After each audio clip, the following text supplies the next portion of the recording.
যুক্তরাষ্ট্রের সাবেক president Bill Clinton ও সাবেক পররাষ্ট্রমন্ত্রী হিলারি ক্লিন্টন কুখ্যাত যৌন অপরাধী জেফ্রি অ্যাপস্টেইন সংক্রান্ত কংগ্রেসীয় তদন্তে সাক্ষ্য দিতে সম্মত হয়েছেন। এই সিদ্ধান্ত আসে এমন এক সময়ে যখন রিপাবলিকান নিয়ন্ত্রিত প্রতিনিধি পরিষদ উভয় ক্লিন্টনকে আইনি তলব অমান্যের অভিযোগে ক্রিমিনাল কন্টেম্প্ট ঘোষণা করতে পারে।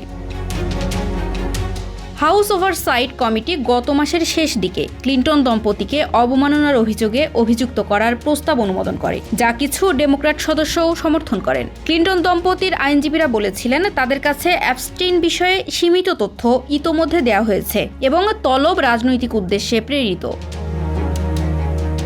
বিল ক্লিন্টন অ্যাপস্টেইনের অপরাধ সম্পর্কে জানতেন, এমন অভিযোগ অস্বীকার করেছেন এবং নির্যাতনের শিকারদের কেউ তার বিরুদ্ধে অভিযোগ করেননি। মার্কিন বিচার বিভাগের প্রকাশিত নথিতে বিল ক্লিন্টনের ছবিও রয়েছে, যেখানে তাকে অ্যাপস্টেইনের মালিকানাধীন সম্পত্তিতে দেখা যায়। ক্লিন্টনের মুখপাত্র জানিয়েছেন ছবিগুলো বহু পুরনো এবং অপরাধ প্রকাশের আগেই সম্পর্ক ছিন্ন হয়েছে। অ্যাঞ্জেল উরেনা, ক্লিন্টনের ডেপুটি চিফ অফ স্টাফ, সামাজিক যোগাযোগ মাধ্যমে নিশ্চিত করেছেন যে দম্পতি কমিটির সামনে হাজির হবেন এবং এটি সবার জন্য সমানভাবে প্রযোজ্য একটি দৃষ্টান্ত স্থাপন করবে।